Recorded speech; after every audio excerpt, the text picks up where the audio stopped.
Welcome to ఆద్య ఎగ్జోటిక్స్. ఇక్కడ చూస్తున్న మొక్క వచ్చేసి నామ్డాక్ మై గోల్డ్. ఇది వచ్చేసి థాయిలాండ్కి చెందిన మొక్క. ఇది చాలా ఫేమస్ మ్యాంగో అండి. థాయిలాండ్లో ఫేమస్ అయిన మ్యాంగో ఏదైనా ఉంది అంటే అది నామ్డాక్ మై గోల్డ్ మాత్రమే.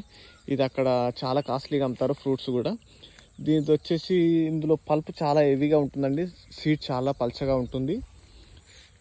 స్వీట్ చాలా స్వీట్గా ఉంటుంది. ఇది వచ్చేసి మళ్ళీ ఇయర్లో మనకి 2 to 3 టైమ్స్ కూడా ఫ్రూటింగ్ వస్తుంది. ఇది కమర్షియల్గా మన ఇప్పుడు తెలుగు రాష్ట్రాల్లో కొంతమంది ఆల్రెడీ ప్లాంటేషన్ కూడా చేశారు. ఇది కమర్షియల్గా మన అన్ని వెరైటీల కంటే ఇది బెటర్ వెరైటీ అని చెప్పుకోవచ్చు. మంచి కలర్ ఉంటుంది. 2 to 3 టైమ్స్ క్రాప్ వస్తుంది. చూడండి కలర్ ఎంత బాగుందో, గోల్డ్ కలర్. ఆల్రెడీ ఇంక ఇవి రైపెన్ కాలేదు, కాయలు మాత్రమే ఇవి. ఎంత మంచి కలర్ వచ్చాయో చూడండి. ఇప్పుడు ఈ మొక్క వచ్చేసి 1.5 year ఏజ్ ఉంటుందండి.